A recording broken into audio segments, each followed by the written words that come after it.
before people meet me, they don't know what to expect, or they expect the wrong thing. They expect a strident, boisterous, overbearing female. And I don't think in person I come across that way.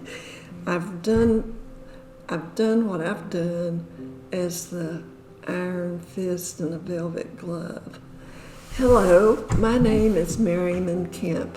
I was born Joyce Merryman. I'm known as the founder of the Merryman House.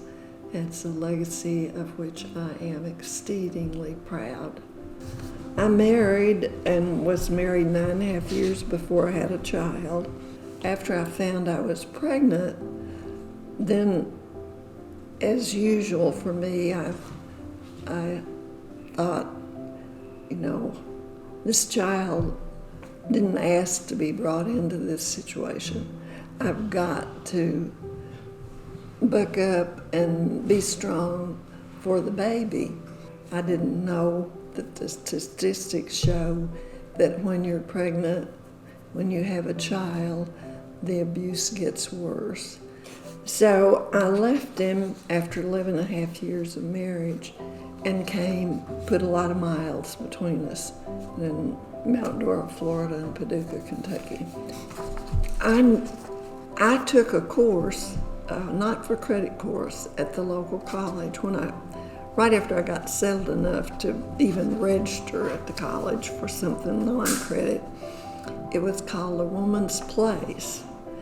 And I really liked it, and I wanted us to keep on meeting after the course was over, but nobody wanted to pick up the ball and run with it. And I had my 2 little children, and I was going to start to West Kentucky. But the more I thought about it, and I knew the need was there. Besides, I had read Germaine Greer's The Female Eunuch. In my lifetime, I was privileged to meet people like Gloria Steinem and Betty Friedan and Bella Abzug. I read the Doris Lessing novels. They were very, very influential works. But I guess the one that was most influential was The Women's Room by a woman named Marilyn French.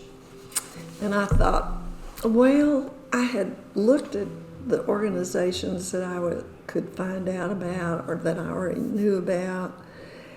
And Women's Political Caucus was too political. League of Women Voters was too non-political. And then some of the others, many of them, people in this area thought were too progressive. So I decided I'm going to have to do my own organization, and it'll have to be something that won't scare people. I thought about calling it the Jefferson Street Sewing Circle, but that's too much under the radar.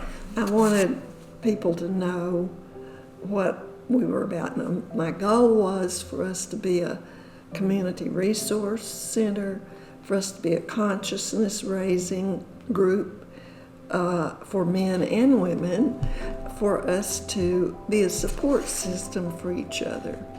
We started meeting at my house once a month in the late afternoon or evening, and I would be prepared for the meeting and have we discussed things that were family issues, and that included domestic violence, of course. It was just a few days before our meeting, and we had talked about a future, vision, but we knew we didn't have any money. The only thing we could think of was safe houses.